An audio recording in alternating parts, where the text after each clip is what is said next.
베드로전서 3장 1절 하나만 봅시다. 어제는 잠깐 읽었던 아내된 자들아 이와 지자기 남편에게 순복하라. 이는 혹도를 순종치 않는 자라도 말로 만면치 않고 그 안의 행위로 말미암아 구원을 얻게 하려 함이니 이는 너희의 두루하며 정결할 행위를 봄이라. 자, 시작합니다. 오늘 오전에 했던 부분들을 잠깐 언급을 하면서 할 것인데, 왜냐하면 이 안의 행위라는 이 오늘 본문의 그 제목 그 자체가 행위가 무엇인가 하는 부분들을 오전에는 행위 같은 보지 아니하고 건수에 승복하는 것으로 이야기를 했잖아요. 그렇기 때문에 그러한 안의 행위라는 이 부분이 어떻게 건세와 맞물려서 오늘 살펴볼 뿐이고, 특별히 오늘 중요한 것은 뭐냐면 안의 행위라는 이 의미하는 바가 우리에게 무엇을 이야기를 하고 있는가 하는 것을, 그러니까 아내의 행위라는 이 일을 이야기하게 되니까 뭐죠? 아내가 무엇을 하고 안 하고의 그런 부분을 가지고 우리 행위라는 개념으로 조금 쉽게 보이잖아요. 그래서 아내의 행위, 아내 행위. 행위는 행위고 아내를 하면 되는데, 아내의 행위라 하기 때문에 그럼 아내의 행위라는 것이 과연 무엇을 이야기할까 하는 부분 하고, 그래서 이 부분들이 나중에는 믿음이라는 이 부분과 어떻게 일치가 되는가 하는 부분으로 살펴볼 것이고, 그리고 이런 부분을 살펴보게 되게 되면은 이 아내라는 이 개념 자체가 결국은 우리가 남자와 여자의 관계에서, 부부 관계에서 아내와 남편이라는 이런 어떤 의미에서의 아내가 아니라는 이런 것들을 우선 먼저 우리가 깔고 이해를 해야 합니다. 저번에 이야기했죠. 저번 주에 남자와 여자라는 요 개념자체가 나중에 없어진다 그랬죠. 이거 없어요. 뭐가 남자와 여자가 없어지고 뭔가 했죠? 남자가 여자가 없어지고 뭐가 되겠죠? 그리스도의 몸만 생긴다겠죠. 그리스도의 몸이다. 그래서 남자와 여자의 개념이 막 일치가 되어가지고 이것은 없어요. 남자가 없어요. 그래서 지금 뭐 보통 있잖아. 남자가 없고 여자가 없고 요즘 이런 말 쓰잖아요. 그죠? 보통 보면서 우리 한국 사람 올라가잖아요. 여자가 뭐야지 금반지기로. 여자가 뭐왜 설치노? 여자가 남자 앞에 뭐 좀. 그래서 남자는 여자에 대해서 뭔가 이렇게 애고를 내놓으려고 하고 여자는 뭐 어때서 남자처럼 뭐 이라고. 그래서 남자 여자가 대비되어 가지고 요새는 많이 이야기 되죠. 그래서 그런 부분 우리 의상에서 그냥 수없게 표현되어지고 있는데 근데 성경만 남자 여자는 없어요. 또 어디 왜요? 그리스도의 몸만 존재한다. 그렇기 때문에 우리가 남자가 여자가 또 이런 소리 한다고 또 여자가 남자가 뭐라고 이래 하면 안 돼요. 그냥 어디 우리는 그리스도의 몸이다. 그렇게 이해를 해야 될 것이고 근데 아까 우리가 오전에 잠깐 살펴봤던 이 부분이 우리가 제도적인 부분에서 건세적인 개념으로 우리가 이야기했잖아요. 그래서 이 제도의 건세의 어떤 부분을 마지막에는 죽음이라 부분을 우리가 이야기했는데 예수 그리스도를 위하여서 우리가 이 제도의 건세에 온전히 순복하라. 이유가 뭐냐? 주님도 이 부분을 온전히 순종해서 뭐 해야 돼요? 죽음이라는 건세, 사망의 이 세상의 건세에 순복하셨다. 그분이 순복하시고 순종하셨는데 왜 우리가 순복 안 해? 이 말이에요. 지금 베드로는 그 말이에요. 예수님도 순복하고 이렇게 온전히 이것을 본을 보시는데 왜 우리 예수님은 성도들이라는 사람들이 이 부분을 무시하겠느냐 이 말이거든요. 그래서 건세에 순종해서 마지막 십자가에 죽으시고 단순히 사망의 건세에 순종하심으로 말미암아 결론적으로 어떻게 했어요? 이 사망의 건세를 주신 우리 하나님의 건세에 온전히 순종하신 분이 예수님이시다. 이렇게 우리가 결론을 지었잖아요. 그렇게 되면은 아까 베드로 뭐라고 얘기했죠? 쉽게 말해서 말하는 우상 숭배가 어떻고 뭐가 어떻고 그건 우리는 우상 숭배를 하니 안 하니 이 자체 의미가 없어요. 예, 우리 이미 내 자체가 태어날 때부터가 뭐예요? 죽음의 건세, 제도를 갖고 있는 우리 몸이 자체 제도이고 그 본질 죽음이라는 것이 있기 때문에 이미 우리는 우상 숭배 하나 안 하나 뭔 존재예요? 이미 우리는 제도에 순종하고 우상 숭배하는 존재이고 이런 존재다 이 말이죠. 그런데 그런 부분을 가지고 우상 숭배하니 안 하니 그래서 내가 죄를 짓니 안 짓니 이런 이야기 할 필요가 없다는 거야. 할 필요가 없어. 그래서 그러면 우리가 그럼 우상 숭배 당연히 하락할 때 우리 해야 되겠네. 그러긴 오겠죠. 근데 아까 이야기한 대로 우리가 이렇게 함으로 인해서 뭐가 나와요? 자, 시사참배 맨날 우리 봅시다. 시사참배 이 부분을 가지고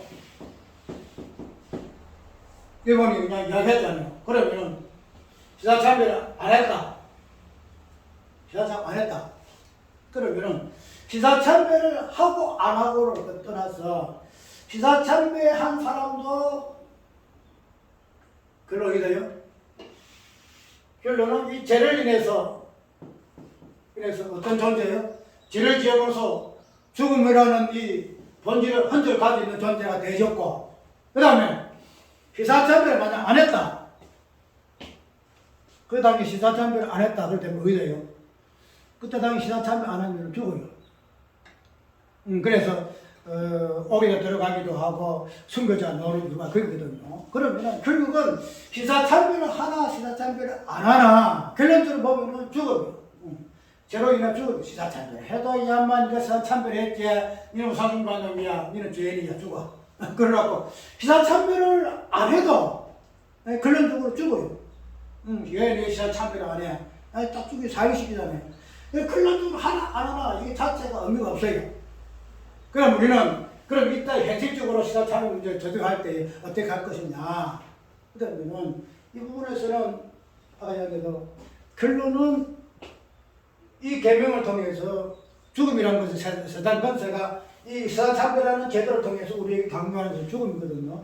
그러면은 시사참배를 강요하는 부분에 가지고 나는 죽었습니다. 그래서 나는 시사참배를 하렵니다 하는 것을 통해서 죄를 드내든지 나는 시사참배를 안 합니다 해가지고 뭐 천만 듣든지 두 가지 중 하나야. 그거 가지고 시사참배를 안 했으니까 너는 죄인이 아니니까 뭐 돼요? 안 하니까 뭐 돼? 너는 안 죽어. 이거 아니잖아. 우리가 이따가 시사참배를 하면은 아까 너는 죄인이 아니야.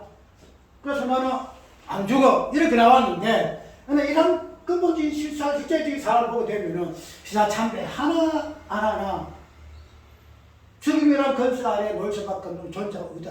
근데 우리는 이때까지 시사참배 안 하니까 나는 죄인이 아니고 나는 안 죽어.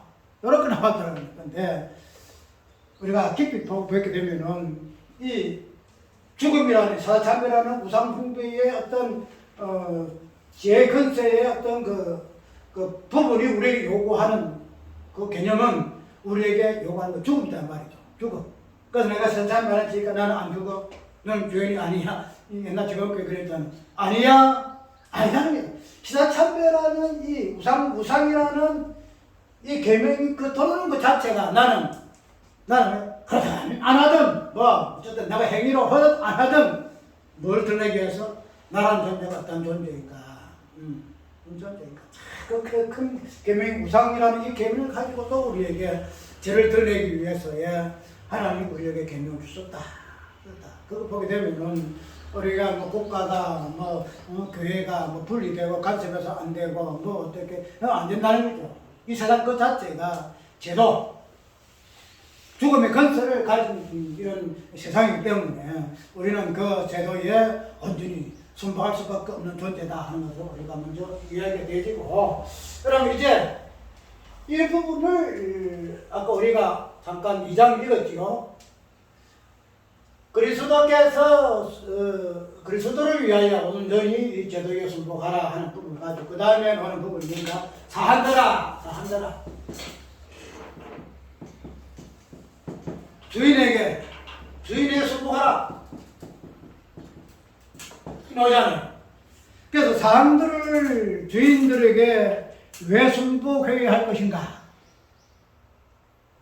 이런 부분들이 단순히 그때는 그 종이 있고 그러니까 우리가 뭐 그 부분을 가지고 베드로가 사람들에게 종들에게 주인에게 순복하라 이렇게 이야기해줄 것이다 되지게 되지만 그러나 가이한 대로 이런 것들은 이런 개념들을 들어서 순복이란 것이 무엇인가 하는 부분을 건세에 순복하는 부분이 무엇인가를 드러내기 위해서 사안이라는 종이라는 개념을 드러내 사안과 종과 주인 이 개념을 드러내는 거예요.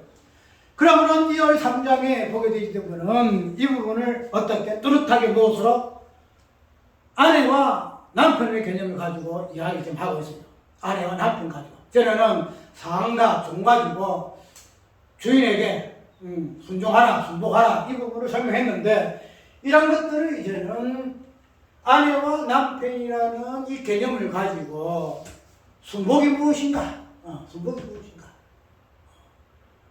그리고 오늘 말 그대로 구원이 무엇인가? 그 다음에 행위가 무엇인가? 한 이 부분을 지금 베드로가 지금 설명하고 있다는 거죠.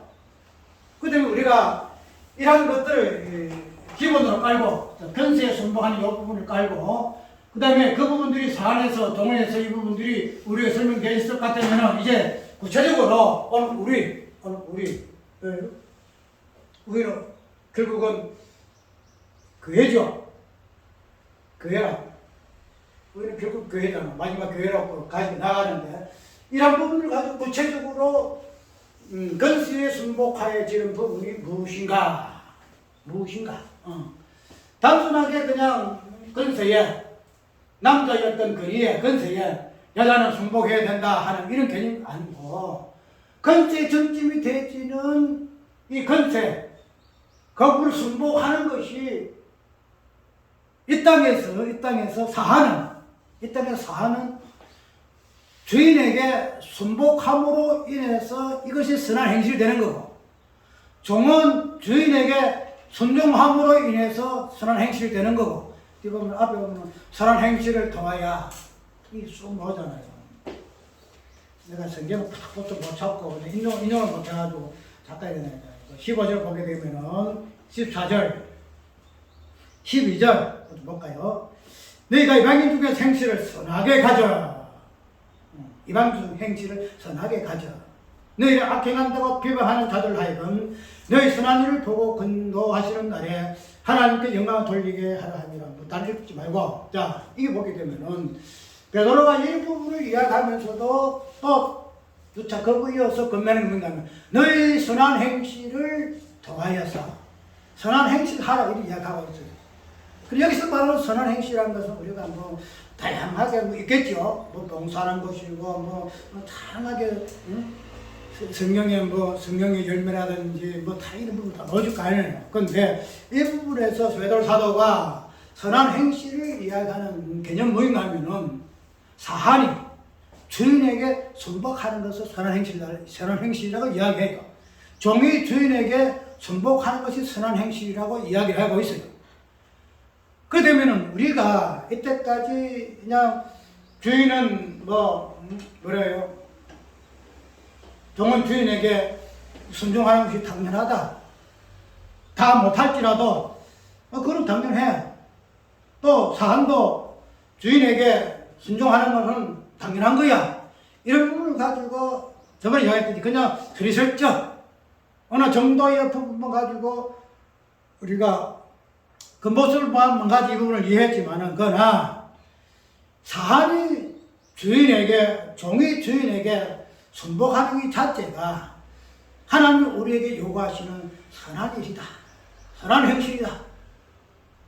하나님이 선하시다 그래서 하나님은 선하신 분이다 이야기하잖아.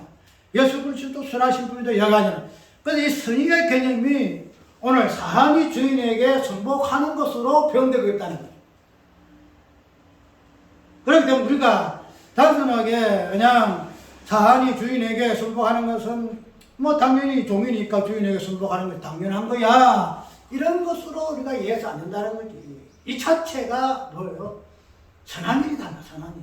다른 거 다 봉사하고, 뭐 돌아보고, 나눠주고, 구제하고, 뭐 이런 모든 선한 일이 이거야, 이거. 그러면 우리는 이때까지 봉사라든지 좀 하나님 우리에게 요구하시는 선한 이 부분에서 다양한 봉사의 개념을 가지고 구제하고 뭐하고 뭐 이런 거 많이 했잖아요. 그 선한이라 이랬지만은 그러나 그런 것들은 솔직히 우리가 뭐 타고난 어떤 은사에 따라서 다양하게 이렇게 할 수 있잖아요.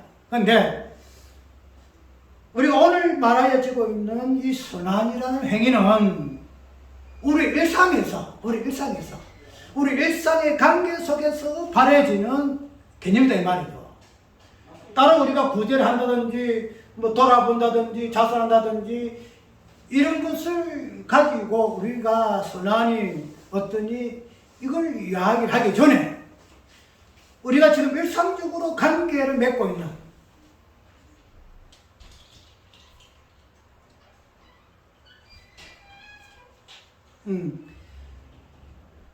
특별히 구제를 안 해도 구제를 안 하고 뭐 남한테 봉사를 안 해도 돌아보지 안 해도 뭐예요?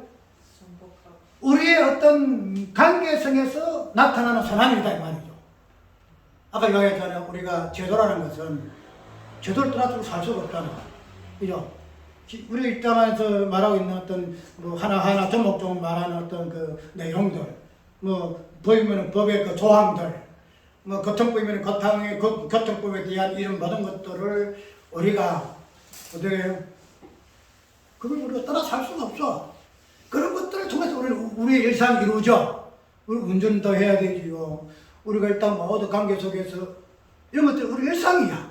그러면은 우리가 아까 이야기했던 선한 일이라는 것은 막 기도하고 구제하고 이래야 선한 일을 하지만은 그러나 베드로 사도가 말하고 있는 이 선한 일은 우리 관계를 통해서 우리 일상에서 발생할 수밖에 없는 내용이더라, 개념이더라 말이고. 안 그래요? 우리가 종과 주인의 관계가 있을 수밖에 없고, 안 그래요? 우리 교통 입장에서 운전하면 운전자의 어떤 그 교통법규가 지킬 수밖에 없는 그 관계서, 그 다음에 부모와 자녀의 관계서, 또 아내와 남편의 관계서, 모든 것들이 이런 것도 우리 일상이야.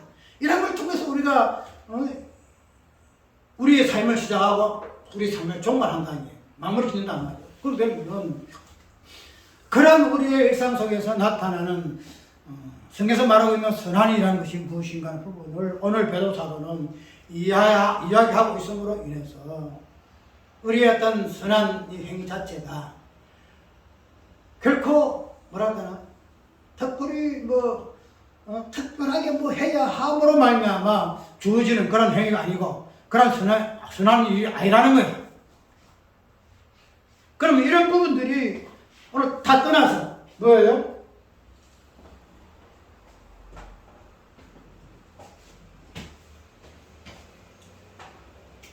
왜요? 그 관계라는 것은, 왜 관계라는 것은? 관계라는 것은 손목이라는 이 개념 속에서 발생하는 개념이에요. 관계는. 관계. 지금 남편과 아내의 또 사람과 주인의 관계도 뭐예요? 관계를 맺는 것이 무엇으로부터 이루어져요? 순복하느냐 순복하지 않느냐에 따라서 관계가 설정이 돼요. 그래서 하나님이 지금 말해서 사람과 주인을 하나님께서 딱 맺어놨다. 이런 식으로 관계를 맺어놨다. 그러면 이 부분 사안이다, 내가 사안이야, 내가 주인이야 하는 이 부분은 무엇으로 이 개념이 설정이 돼요? 아, 내가 사안이구나, 내가 주인이구나 하는 이 부분은 뭐래요? 순복이라는 이 행위가 드러나게 되질 때에 내가 사안이구나, 내가 주인이구나 하는 이 부분이 드러나게 되죠. 쉽게 말해서 사안이 아닌데 주인한테 순복할 이유가 없잖아요. 맞죠? 사안이기 종이기 때문에 주인에게 순복해요. 그래서 만약에 종이 주인에게 순복 안 하면은 그 사람은 종이요 뭐요? 종이 아니라. 그래서 이 순복이라는 이 개념을 통해서 사안이라는 종의 개념도 발생하고 주인이라는 개념도 발생하게 되지더라. 그러니까 이 순복이라는 개념이 얼마나 중요해요. 그래서 그 베드로전서 장로들아, 장로들에게 순복할 이 부분을 이야기하고 있고, 또 계시록 보게 되면은 계시록은 쭉 보면은 주로 뭐가 많아요? 건세가 많이 나오죠. 영의 건세가 나오고, 이 세상에 땅의 건세가 나오고, 하나님의 건세가 나오고, 그러니까 이 건세에 순복하느냐, 순복하지 아니하느냐의 그 부분에서 계시록 건세가 굉장히 많이 나와요. 그래서 성경은 건세의 싸움이다. 마귀의 건세가 높으냐, 하나님의 건세가 높으냐, 이거에 대해서의 성경의 내용이다 말이죠. 그러면은 이런 부분들이 순복이라는 어떤 행위를 통해서 뭐예요? 관계가 설정이 되진다. 그러니까 순복 행위를 통해서 아내가 아내 되어지고, 순복이라는 이 행위를 통해서 그 다음 어디 돼요? 남편이 남편 되어진다는 거지. 이 순복이 없으면은 아내가 될 수가 없어요. 아까 종이 되지 아니하고 주인이 주인 되지 아니하는 것 똑같다 이 말이죠. 그 때문에 우리가 단순하게 아내와 남편이라는 이 개념을 결혼했으니까 여자니까 아내가 될 것이고 남자니까 남편이 될 것이고 이런 것으로 우리가 이해해서 아야 되고, 이런 게들어 이 순종, 이 순복이라는 이 개념이 어떻게 이루어지느냐에 따라서 아내가 아내 되어지고, 아내는 개념이 성립되어지고, 남편의 개념이 성립이 되어진다. 이렇게 이해를 하면 된다는 거죠. 내가 오늘 이걸 아내의 행위로 말미암는 분이라 이 이야기를 했는가 하면은 저번에 이야기했잖아요. 행위적인 부분에서 구원을 많이 이야기 하잖아요. 행위로서는 우리가 구원을 받을 수가 없다. 이 이야기를 많이 했잖아요. 그래서 구속사에서도 인간의 행위 그 자체를 배격하고 이렇게 쓸모없는 것으로 이야기를 많이 하고 있었고, 또 특별히 행위를 강조하는 일반적인 교단에서는 그 행위 그 자체를 구원과 연결시켜서 알미안주의로 이야기하는 부분이 있어서 행위라는 이 개념을 더 가지고 둘로 나뉘잖아요. 칼빈주의에서 행위는 은혜 개념으로 대치하고, 그 다음에 알미안주의에서는 은혜를 행위의 개념으로 대체해가지고 이렇게 크게 두 부로 나눠주잖아요. 그 나눠주는데, 근데 우리가 이 행위라는 이 개념을 성경적인 부분을 잘 보완하게 되게 되면 결코 행위 그 자체를 빼서 절대 안 돼요. 행위 그 자체. 그 행위 자체가 무엇인가 하는 부분을 이해를 하게 되게 되면은 행위라는 이 개념 자체가 우리의 구원의 본질적인 부분으로 우리가 이해를 해야 하는데, 그 부분이 아직까지 잘 안 열려 있어가지고 이 부분이 설명이 잘 안 된다는 거죠. 자, 우리가 행위를 이야기할 때에 특별히 오늘 본문 속에서 안의 행위를 말미암는 구원이라 이렇게 이야기를 하고 있는데, 이 안의 행위라는 이 부분을 이해하기 위해 저번 주에 이야기했듯이 아담과 하와에서 그 착구를 우리가 살펴봤잖아요. 아담이가 뼈를 내주고, 그 다음에 그 뼈 대신에 살을 취함으로 인해서 뭐가 나왔다 그랬죠? 아내가 나왔죠. 하와가 나왔다 그랬죠? 하와가 나왔다. 이 부분에서 우리가 어떻게 하와의 존재가 어떤 존재인가 하는 부분을 잠깐 살펴보았는데, 이러한 아담과 하와라는 이 사건 속에서 아담의 뼈를 취하게 하시고 그 속에 살을 채우시는 이런 부분은 아담이가 그 다음에 하와라는 이 존재가 이 사건 속에서 무엇을 하고 안 하고에서는 일절 관여하지 않았어요. 지금 말해서 아담이가 잠들었잖아요. 그런데 아담을 잠들게 한 것은 누가 하신 거예요? 아담이가 내가 잠들고 싶어. 왜? 내가 잠들어야 뭐 한다? 내 뼈를 통해서 하와를 만들 거야. 그걸 아담이가 이해를 하고 잠들었어요? 아니잖아요. 누가 하셨어요? 하나님이 하와를 만들기 위해, 돕는 뼈를 만들기 위해서 뭐 한다? 아담을 잠들게 했다는 거야. 잠들게 하심으로 잠들매. 그 다음에 하신 일은 뭐예요? 뼈를 취하시고 살로 대신 채우시고, 그래서 뼈와 살로 이루어진 하와를 보고 뭐 한다? 뼈 중에 뼈요 살 중에 살이라. 그래서 이러한 아담과 하와라는 이 부분을 설정하는 부분에서 아담도 할 일도 없어요. 그 다음에 하와도 할 일도 없어. 이 부분을 온전히 해하신 분은 누구시냐? 하나님밖에 없단 말이에요. 하나님. 그리고 이 자체가 뭐예요? 하나님이 일하시고 하나님의 행위라. 그러면 우리는 창조의 첫차 하나님 천지를 창조하시는 이 부분에서 우리는 뭘 봐요? 하나님이 천지를 창조하셨다는 그 행동하심, 행위하심을 우리가 유의한다는 거죠. 그러면은 태초에 하나님 천지를 창조하시는 이 부분이 행위가 무엇인가 하는 부분을 우리에게 가르쳐준다는 거지. 행위가 무엇인가. 그럼 하나님이 천지를 창조하셨다? 이것이 하나님의 행위라는 거야. 그 다음에 이제 또 나와서 아담과 하와를 통해서 아담을 잠들게 하시는 것도 하나님의 행위야. 그 다음에 그 아담을 잠들게 하시고 뼈와 살을 취하셔서 하와를 만드시는 것도 뭐예요? 하나님의 행하심이다 이 말이죠. 여기서 천지 창조할 때도 누가 나와가지고 하나님 이 하늘이 공창이 좋겠네요. 공창 이렇게 만들면 좋겠네요. 이렇게 해서 같이 만들어 봅시다. 이렇게 하지 않았다는 거예요.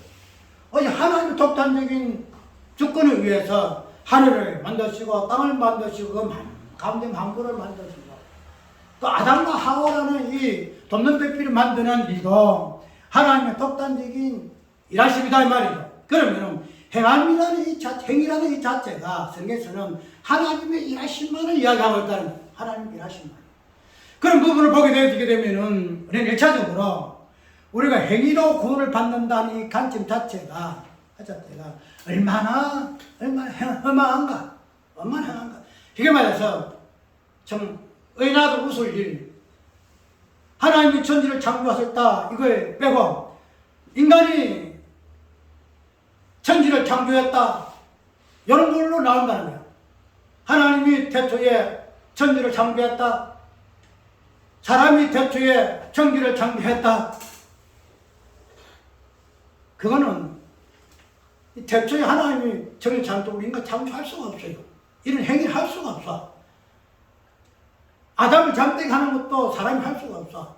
그 뼈를 치하시고 살을 치워서 하와를 만드는 것은 사람이 할 수가 없는 거야. 그러면은 이 할 수 없는 일을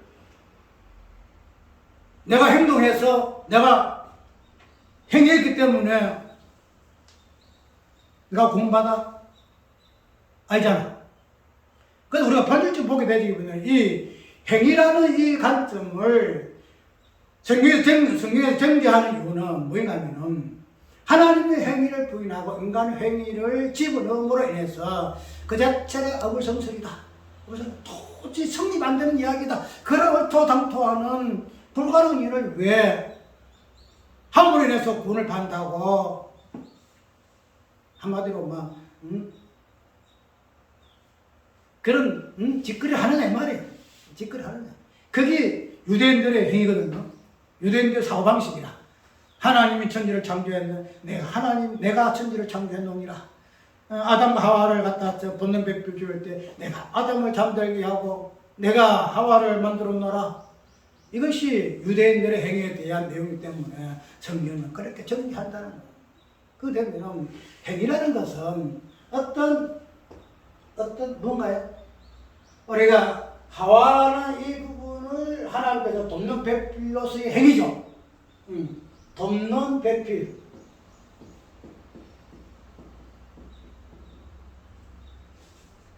돕는 배필 만드심이 하나님의 하와라는 이 개념이거든요. 그 되면은 우리가 행위라는 것은 행동하는 개념으로 우리가 행위를 이해하지 많이 하잖아요. 아, 저 사람이 가는구나, 앉는구나. 아, 저 사람이 뭐 하는구나. 그래서 그 사람이 하고 안 하고를 통해서 우리가 행위를 이야기하는데 우리가 성경에서 말하고 있는 그 행위는 뭔가요? 행위는 하와 그 자체가 행위예요. 하와 그 자체가. 하와는 이 자체가 행위.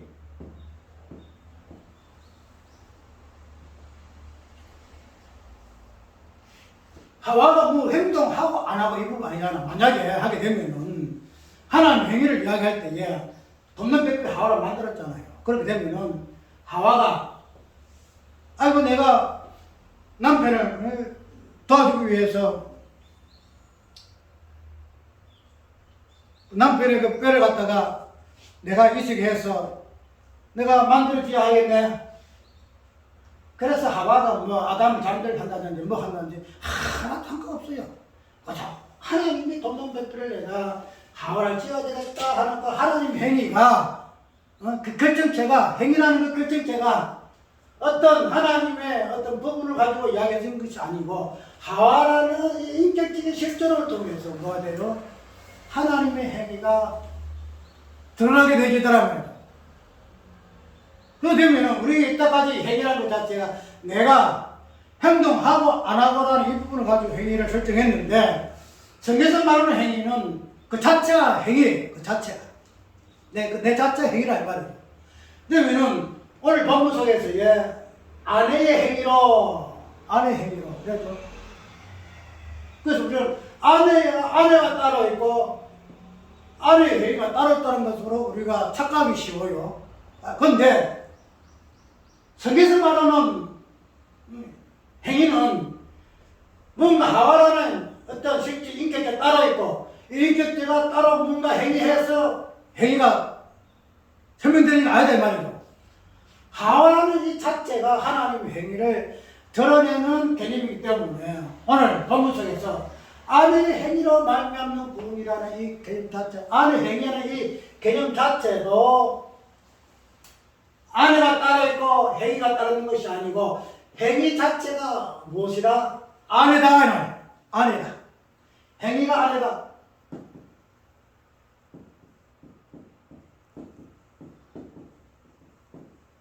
행위가 아니다는 거예요. 그다음 우리가 끝까지 첫 부분을 이야기하는 것은 행위를 인간의 어떠한 뭐예요? 행동으로. 그래서 이 행동은 정죄받을 수밖에 없으니 인간의 행위를 무시하고 하나님의 행위를 강조하게 된 이 자체가 설정이 잘못됐다는 거야. 설정이. 왜냐하면 행위라는 것은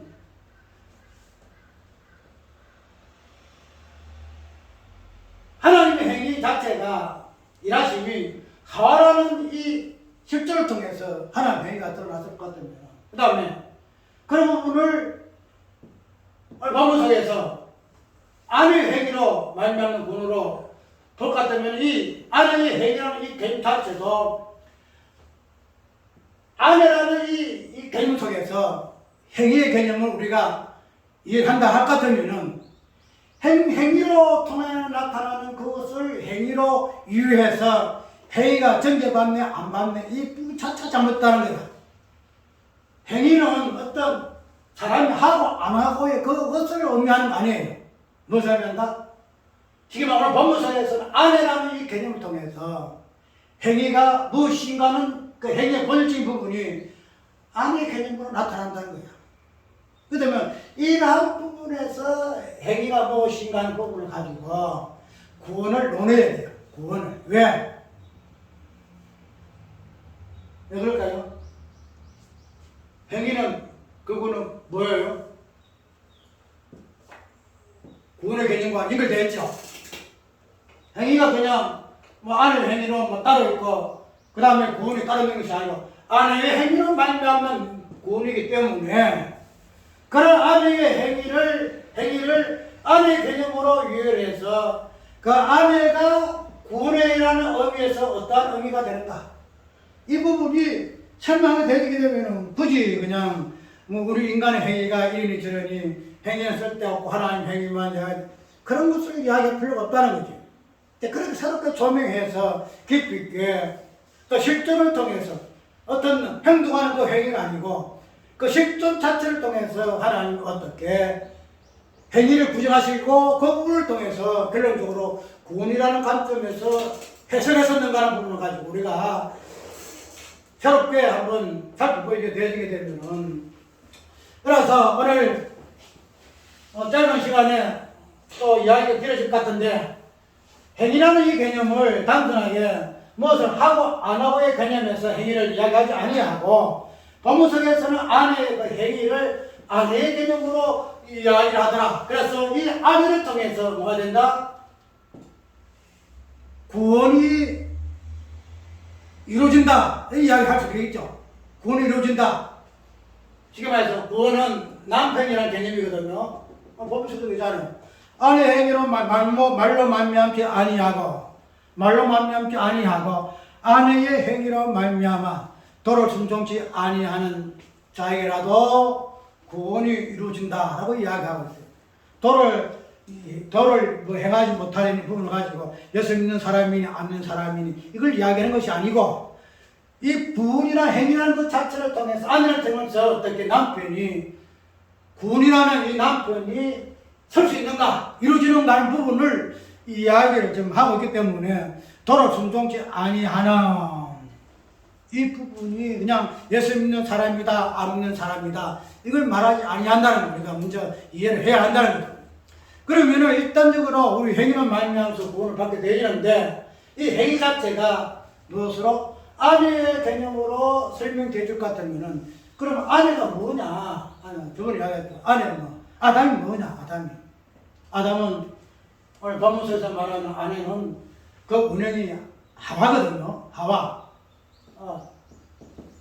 그럼 이 하와가 어떠한 존재냐 말이죠. 어떤 존재냐. 저번 주에 설명했잖아요. 하와는 남편의 뼈를 이식받은 존재잖아. 남편이 삐. 원래 하와라는 존재는 어떤 존재예요? 살을 가지고 있는 존재예요. 하와는. 그런데 아담에게 하나님이 그 뼈를 취하니까 그 모자란 공간에다가 살을 딱 채웠죠. 처음으로 인해가지고 어떻게 돼요? 아담은 자기의 존재를, 뼈와 살로 이루어진 자기의 존재를 누구를 통해서 유효했다 그랬죠? 아, 내가 이런 존재구나. 전에는 자기가 어떤 존재인지 몰랐어요. 왜? 하나님이 자기를 만든 목적 자체를 몰랐거든요. 하나님 아담을 지은 이유가 뭐라고 했죠? 이름 짓기 위해서 샀다 그랬죠? 이름 다 짓기 위해서.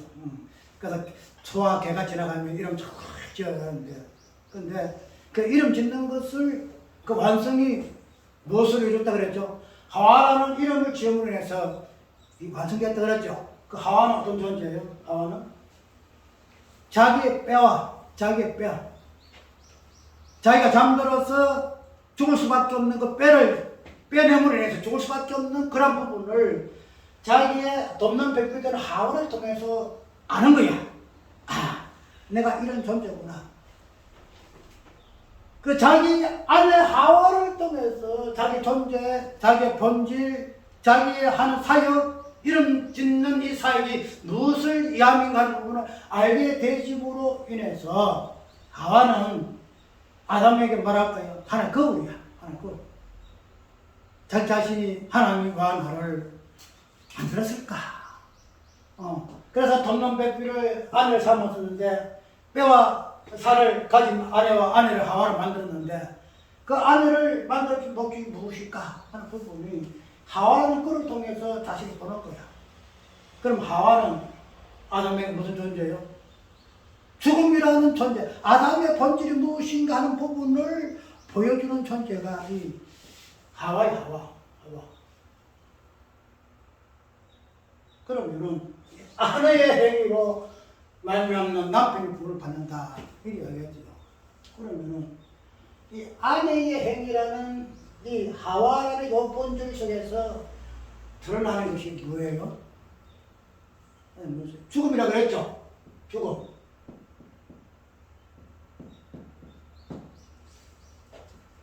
죽음은 아까 오전에 무엇으로 이해했잖아요. 건세 아래, 제도 아래,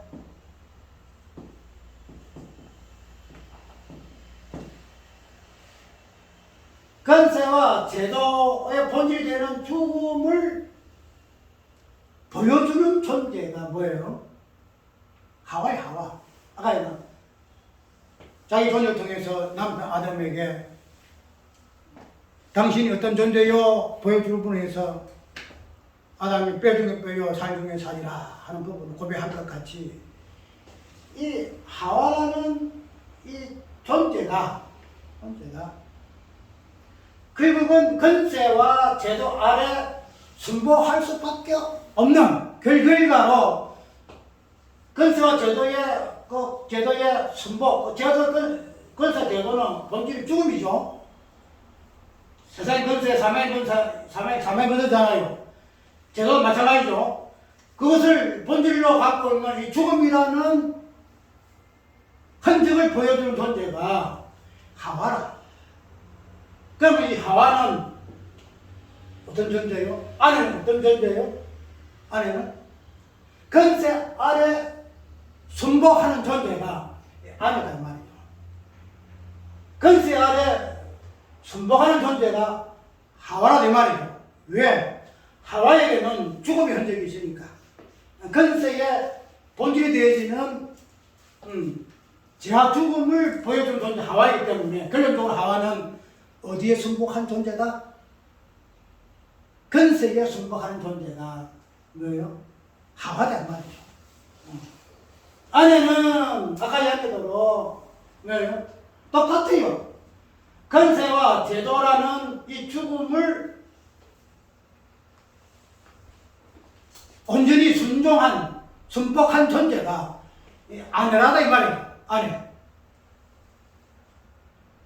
그러면은 우리가 이 부분을 한번 다시 읽으시고 봅시다. 그러면 왜 이 부분이 남편의 무엇으로 간다? 구원으로 말미암는다. 우리가 아내가 행위를 말미암아서 남편이 구원받는 것으로 우리가 오늘 설정하잖아요. 설정하게 되지게 되면은 아내 이 자체가 어떤 의미를 했죠? 근세에 순복하는 것으로 이 순복하는 것 자체가 죄의 어떤 본질을 드러내는 것으로 이해를 한다고 그랬죠. 그렇게 되면은 이 죄라는 개념을 통해서 이 나타남으로 인해서 마지막에 어떻게 되죠? 남편이라는 이 부분으로까지 구원이 이루어지잖아요.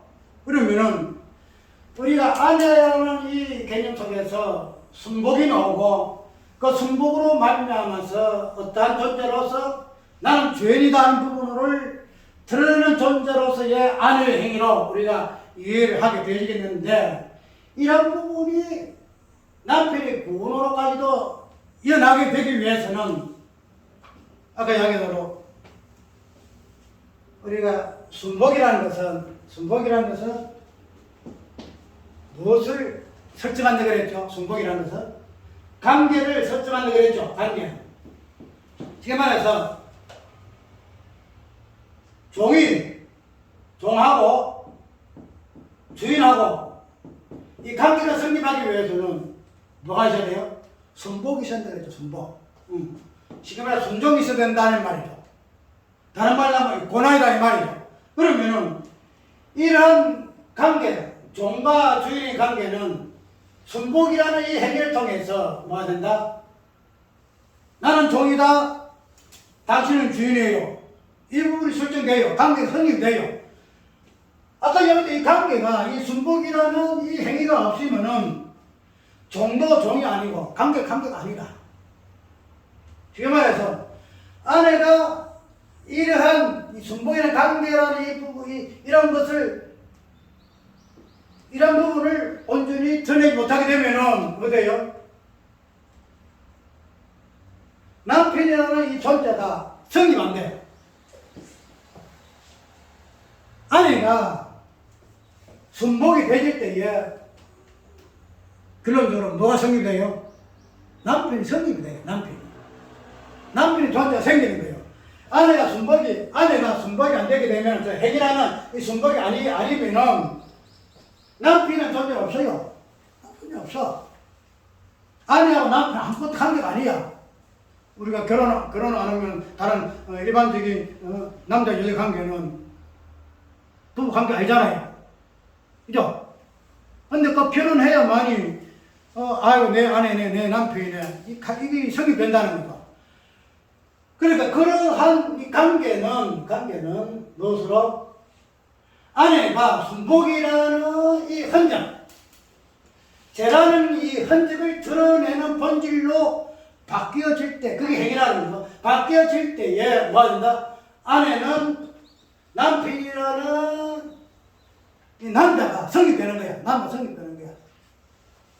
그래서 우리는 뭐라 그래요? 이것을 뭐라 그러느냐?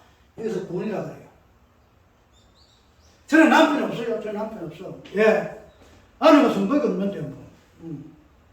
남편이 있어야 순복이라는 이 개념이 발생하거든요. 그런데 만약에 남편이 없다 그러면은 아내는 순복할 수가 없어. 왜? 남편만이 뭐예요? 건세 부리기 때문에 그렇단 말이죠. 우리가 여태까지 그냥 아내가 있으니까 남편이 일 것이다. 아내라는 것은, 남편이라는 것은 이런 관계성, 아내가 어떻게 순복하느냐, 남편이 어떻게 아내를 사랑하느냐. 그래서 기도가 맡기지 않게 하라. 유업을 받을 자로 알아서 연약한 그릇이다. 그래서 남편을 경외하고 아내를 사랑하라. 이 부분을 통해 가지고 남편과 아내가 관계가 성립한다는 거죠. 그러면은 아까 이야기도 우리가 이때까지 알고 있는 이 행위라는 이 개념 자체가 단순하게 내가 이렇게 저렇게 함으로 인해서 내가 구원받고 안 받고가 아니고, 내가 지금 말해서 아내와 남편의 관계 속에서 아내는 순복이라는 이 행위, 저 건세 아래에 있는 이 표로서 우리가 어디에 있죠? 머리에 써라 놓이잖아요. 머리에 써라, 수건을 써라 이런 건데, 그러한 건세 아래 있는 표를 쓰므로 인해서 뭐가 된다 했죠? 그 자체가 남편의 구원으로까지 이른다는 거예요. 그 남편이 성립해요. 남편이 성립함으로 인해서 그런대로 아내라는 이 개념 자체가 성립되죠. 남편이 없으면 아내가 없다요. 남편이 구원이 없으면 아내 행위가 없어요. 그 행위가 없고 믿음 자체가 아예 성립되질 않아요. 그래서 구원 자체가 성립되질 않아요. 그 다음에 우리는 이때까지 알고 있는 아내의 어떤 부분을 단순하게 결혼함으로 인해서 남이 뭐 순복하고 어떻고 뭐 해서 아브라함이 사라가 아브라함을 주라고 불렀으니 우리도 그렇게 해야 된다. 참 그건 너무하지 않나. 지금 시대가 어느 시대인데, 옛날에는 독점 시대끼리 지금은 남녀 평등이고 뭐가 어떻고 여성 상해 시대인데, 우리가 어떻게 남편을 아내를 남편과 주를 이야기를 해? 아니단 말이죠. 절대 아니에요. 이건 건세 문제고 구원의 문제예요. 구원의 문제. 우리가 그냥 아내가 구원받는 것은 이걸로 구원을 받아. 이걸 구원받아. 왜? 이노탕에서 남편이라는 존재가 서기 때문에, 남편의 건세가 서기 때문에 그로 인해서 아내는 구원받는다는 거야. 그러니까 뭐 남자가 고절하고 아내가 똑똑하고, 남자가 부실하고 돈 잘 벌고 잘생기고 뭐 어떻고 그리 못하니까 아내가 뭐 어떻게, 이 세상은 그런 세상이야. 남자가 모자라면 여자가 좀 똑똑하니까 그냥 어떻게 한번 해보자 하는 거. 그러나 하나님의 성경에서 말하고 있는 남자와 여자는 그렇게 아니다는 말이죠. 그래 말하면 우리는 오늘 베드로 사도가 말하고자 하는 아내와 남편이라는 이 개념을 똑바로 설정하지 못하면 군 자체가 성립 안 돼. 왜? 행위라는 이 개념으로서 아내의 이 부분이 성립 안 되거든. 왜? 이게 없으면 말미암아 남편 자체가 없기 때문에 아내가 아내 되지 않다는 거죠. 결혼 자체가 성립되지 않아요. 그런 자체가 성립되지 않았기 때문에 건세 순복하는 것이 없다는 거야. 남남이야. 행위 따로, 구원 따로, 행위 따로, 믿음 따로, 아무 그냥 구원 자체가 없어요. 그러면 우리가 일단적으로 아내의 개념이 무엇인가, 남편의 개념이 무엇인가를 살펴볼 것이고, 그 다음에 우리가 오늘 방문 속에서 꼭 짚어야 할 부분은 뭔가 하면은, 이 아내와 남편이라는 이 개념 자체를 저번에 이야기했죠. 우리가 행위라는 이 부분은 자꾸 이 행위 부분을 자꾸 이렇게 좀 더 퍼져요. 단순 하나만 설명되지는 거 아니에요. 아까 하나님의 행위에서부터 우리가 어떻게 부분을 이야기하고 있지만, 전에는 또 이렇게 이야기했잖아요. 우리의 행위라는 것은 내 행위가 아니다. 누구 행위다? 누구 행위였죠? 내가 행위함으로 인해서 저 지체가 구원받는 거죠. 내가 행위함으로 내가 구원받는 거 아니다 이야기했죠. 그죠? 나 행위는 개인적이에요. 개인적인. 그 지체 개념이 없어요. 지체가. 그렇기 때문에 우리가 구원이라는 것을 이야기할 것 같으면은, 우리의 행위로서 말미암는 구원은 내가 내 행위로 말미암아 구원받는 것이 아니고, 내 행위를 통해서 내 지체가 되는 저 지체가 구원받는다. 그러면 우리가 그리스도의 몸으로서 그 지체 개념은 뭐냐면, 지체는 성경에서 보기에는 지체가 다양히 나오잖아요. 머리가 나오고, 손이 나오고, 눈이 나오고, 발이 나오고, 입이 나오고, 귀가 나오고, 우리 몸 구조로서의 지체 개념이 다양히 나오잖아요. 근데 우리가 큰 틀에서 지체를 이야기할 것 같으면, 지체는 아내와 남편이에요. 아내와 남편. 에베소서 나오는 교회로서의 그 지체는 딱 압축하게 되면은 딱 두 개. 아내와 남편이다. 남편이다. 그래서 아내와 남편이라는 이 집체를 통해서 뭐가 돼요? 구원이라는 개념이 나와요. 아까 말했잖아요. 구원은 무엇으로? 내 행위를 통해서 내가 구원받는 것이고 무엇으로? 지체가 구원받는 거죠. 그러면은 지체가 두 개밖에 없어. 아내와 남편밖에 없어. 아내의 행위를 통해서 뭐예요? 아까 말했잖아요. 아내 행위로 만나는 구원. 그 남편이 구원이거든요. 그러면은 아내의 행위로 통해서 지체가 누구죠? 아내 지체 누구죠? 남편이잖아. 그러면 아내의 순복하는 그 행위를 통해서 뭐가 돼요? 남편이 구원받나? 남편이 구원받아. 아내 구원받는 거 아니에요. 아내는 자기 행위를 통해서 남편을 구원하기 위해서 하나님께서는 아내 행위를 주었어. 자, 아내는 본질을 주었어. 그래도 우리가 이런 부분에서 남편에 대해서 성경적 개념이 없으면은 남편이 신앙생활 하든 말든 내만 잘하면 돼. 남편의 허물, 남편이 연약한 거 그냥 무시하고 내만 어떻게 하겠다? 아니다 말이죠. 그러한 아내의 잘못된 행위로 인해서는 남편 절대 구원 못 받아. 지금 남편 자체가 없어져 버려요. 그럼 아내가 아니라. 그러면 이 아내라는 이 행위를 통해서 그 행위는 남편을 구원하는 행위밖에 안 돼요. 자기는 절대 구원 못 해. 아내는 내가 무엇을 하든 간에 자기가 순복한다 할지라도 남편이 근본적으로 구원하기 위한 순복 행위이기 때문에 우리가 여기에서 아내와 남편은 성경에서 말하고 있는 지체다. 지체다. 그래서 지체라는 것은 교회로 좀 보게 되면 다양하게 나오나, 그러나 성경 전체에 보게 되면 예수 그리스도와 우리, 예수 그리스도와 교회, 성도, 그리고 우리가 이 땅에서의 관계에서의 근본 계지는 아내와 남편이라는 이 지체를 통해서만이 뭐가 된다? 행위와 구원이라는 요 개념이 설정되어지고, 그 다음에 아내의 행위를 통해서 어떻게 남편이 구원되어지는가. 우리는 오늘 짧은 시간에 아내라는 존재가 무엇이며 행위가 무엇이며 그 다음에 이 아내의 행위라 말미암아서 구원받는 이 남편의 실체가 무엇인가 알겠죠? 구원이라는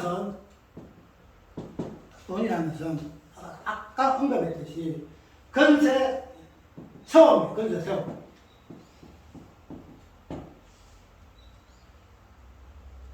우리가 구원을 갖다가 내가 죄와 사면서 구원받고 어떡하고 내가 하늘 올라가고 어떡하고 지옥 가고 천국 가고 이런 개념이 구원 아니다 이 말이죠. 구원이란 것은 건세를 누구의 건설을 세우느냐? 누구의 건설을 세우느냐? 하나님의 건설을 세우느냐? 사탄의 건설을 세우느냐? 우리는 이 구원이라는 이 개념을 건설 세움으로 유해할 것이고, 이 건설 세움이라는 이 개념이 아내와 남편의 관계 속에서 보여주는 개념으로 우리가 이해를 해야 돼. 아내가 구원 천국 가는 거, 그건 맞아. 아까 얘기했죠. 성경은 건설 싸움이라고. 계시록에 보게 되면은 사탄도 마지막에 이 건설을 가지고 어떻게 하나님 건설을 깨뜨리려고 싸움하잖아요. 근데 뒤에 보게 되면은 예수 그리스도의 그 건설에 복종하는 그게 결말이잖아. 그러면은 이런 건설 싸움에서의 본질적인 부분으로 구원이 무엇인가? 구원이 무엇인가? 구원이 무엇인가? 단순하게 그냥 내가 이렇게 저렇게 되고 하는 부분으로서 구원이 아니고 건설의 소음이 구원이다. 그러면은 이 건설의 소음은 우리 1차적으로 우리의 일상생활에서 종과 사한, 종과 주인, 사한과 주인, 아내와 남편 이런 관계 속에서의 건설의 소음을 통해서 구원의 의미를 유해해야 한다는 거예요. 그런 관점을 우리가 이해를 못하게 되면 그거는 사이구원이야. 사이구원이야. 내 남편, 내 아내 관계 속에서 우리가 구원을 이해하지 못하면서 무슨 놈의 그 구원을 우리가 이해를 하고 구원을 맛보고 이야기한다는 거야. 우리가 이 구원이라는 아내와 남편의 관계수의 건세 소음이란 것은 결론적으로 예수 그리스도께서 어떻게 돼요? 하나님이시면서도 성자 되시면서 아버지의 건세에 온전히 순복하신 예수 그리스도. 당신이 하나님 아버지의 건세에 온전히 순복하셔서 성자 되심을 통해서 어떻게 되죠? 하나님의 건세는 어떠셨다. 그래서 창세전에 이루신 분이 주님이시고 그것을 이 땅에 오셔서 십자가 죽으심으로 건세에 복자하신 분으로 이루셨고 그것을 몸된 교회에 그 다음에 아내와 남편이나 이 관계 속에서 우리에게 복음을 보여주신 분이 예수 그리스도시다. 그래서 건세에 온전히 순복하셔서 구원이 무엇인가? 하나님의 건세를 어떻게 하나님의 건세이신가라는 부분 드러나신 분이 예수님으로서 우리가 다시 한번 묵상해야 할 것이다. 우리는 우리에게 주신 이 남편과 아내라는 관계는 이런 관계예요. 목회하기 위해서 그거 아니에요. 결론적으로 내가 구원이 무엇인가?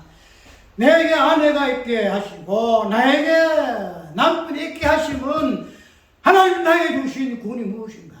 구원이 무엇인가? 그것을 성찰하고 알기 위해서 우리에게 기로 인한 죄를 통해서 아내 되게 하시고 남편 되게 하셨다. 남편 되게 하셨다. 그래서 우리는 이걸 가지고 아내니 뭐 여자니 남자니 이거 가지고 시비해서 안 돼요. 아내가 똑똑하다고 남편이 똑똑하다고 무시할 줄 절대 안 돼요. 왜? 그런 관계 자체가 구원과 상관없어요. 남편의 건세 아까 얘기했잖아요. 성경이잖아요. 남자 여자의 머리는 무엇으로? 뭐죠? 남자의 머리는 여자의 머리는 남자예요. 남자의 머리는 무엇이다? 그죠? 여자라고 시작해가지고 일단 남자 그 다음에 누구로 나가죠? 그리스도 그 다음에 누구로 나가요? 마지막에는 하나님. 이 전부 건설 이야기예요. 건설 이야기. 여자, 남자, 그리스도, 하나님. 그래서 우리가 이런 부분을 설명하게 될 때 남자, 여자의 개념 자체를 다 빼고 건설이에요. 건설의 본질되는 하나님에 대한 이런 것들을 여자를 통해서, 남자를 통해서, 그리스도를 통해서 표현하고 있다는 거예요. 건설은. 근데 우리는 그런 부분을 놔놓고 여자가 어떻고 남자가 어떻고 그것을 빼놓고 여자가 남자가 어떻고 뭐 그래서 안 되잖아. 그래서 아브라함이 사라가 뭐예요? 아브라함과 주라 부르는 거 그게 있어요. 뭐 남자 뭐 여자 입장에서 남자라서 그냥 이렇게 주라 부르는 거 아니에요. 하나님의 건세가 아브라함이기 때문에 그 건세에 복종하는 사라의 입장에서 아브라함 주라 부를 수밖에 없어. 그래서 그렇게 순복할 때에 뭐라 해요? 사라의 딸이 되었다. 사라의 딸이 되었다. 사라가 어머니고 우리는 딸이다. 이렇게 이야기하고 있다는 거죠. 우리의 이제 개념 자체를 좀 하고 남편과 아내의 관계가 이런 것이구나. 구원의 본질 부분에서 건세가 어떻게 구원이란 관계 속에서 순복이라는 행위를 통해서 우리에게 알게 하기 위해서 이러한 관계 설정하셨구나 하는 사실 깊이 한번 이해하고 이제 이러한 부분으로서 우리의 모든 사역을 하나하나 진행해 나가는 것이 우리의 사명일 것입니다. 찬송가 한다고 마칩시다.